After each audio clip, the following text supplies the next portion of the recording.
The rain fell hard, pounding the pavement like the echo of fear in young hearts. 3 schoolgirls hurried down the empty street, their steps quick and nervous, their bodies trembling because they already knew what waited around the corner. For weeks, the walk home had become a battlefield, and today would be no different. The shadows moved, snickers grew louder, and the cold reality struck again. There was no one coming to save them, not yet.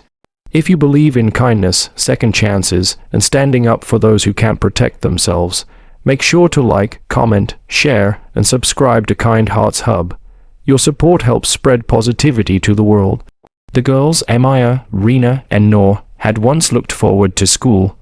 They carried their notebooks with pride, dreaming of bright futures filled with possibilities. But that was before the bullies arrived.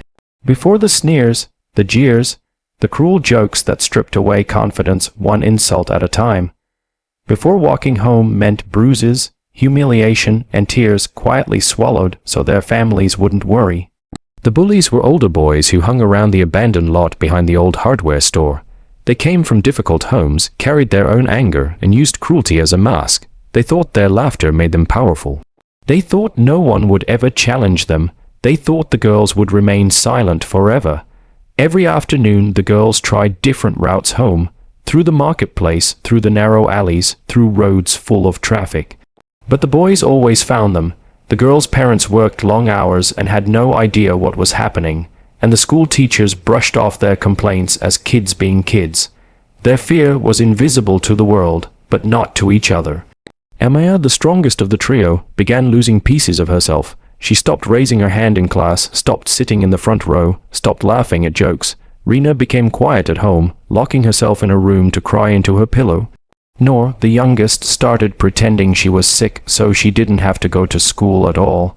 Their bright futures dimmed as brutality inched closer every day, until one afternoon everything escalated too far. The rain had soaked their blouses through as they hurried home. Just before reaching the old lot, the boys stepped out again, blocking their path.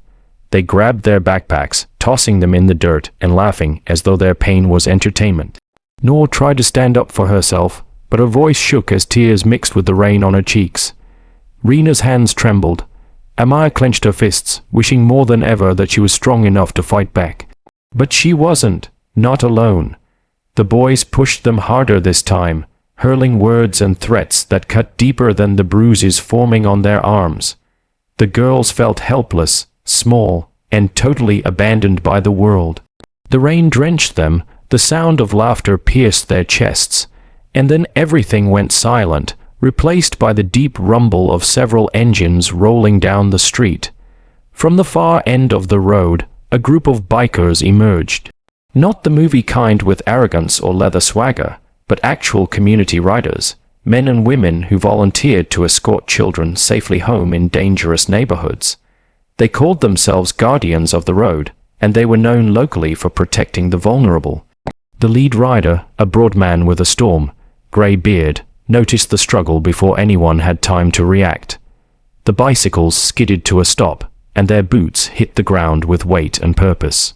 The bullies instantly froze, suddenly realizing that they were not the biggest force on this street anymore.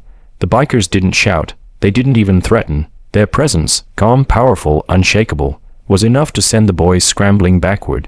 What once felt like a dark street of hopelessness suddenly became the brightest place in the world for the girls standing there, shivering and crying.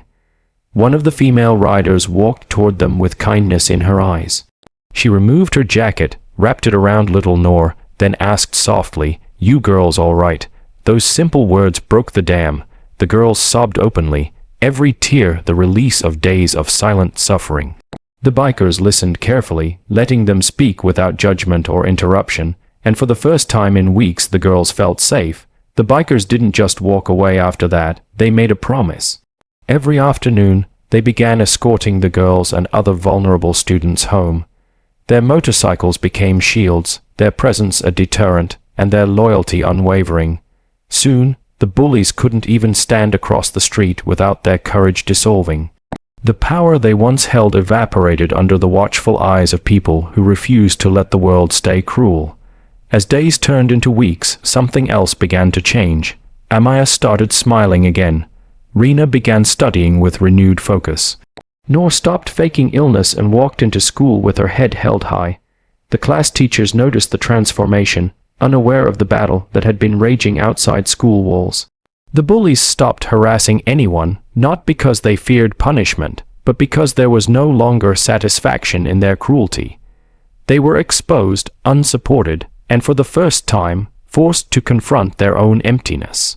One of them even approached the bikers later, asking how he could join. The bikers didn't reject him. They offered him a choice: continue hurting others or learn to protect them. The boy hesitated but eventually chose the second path. The transformation wasn't instant, but it was real. Meanwhile, a bond formed between the girls and the biker group.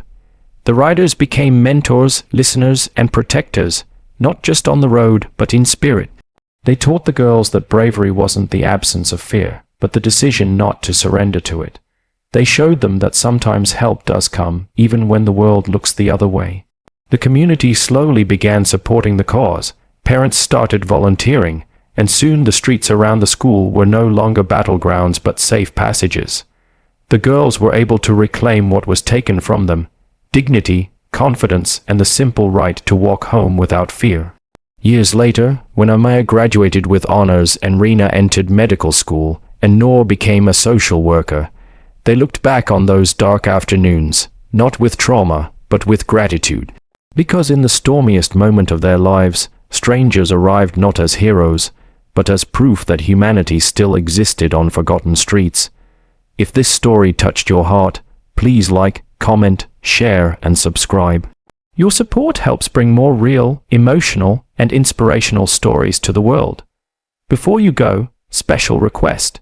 Please leave a comment below telling how this story made you feel, and whether you believe kindness can truly change lives.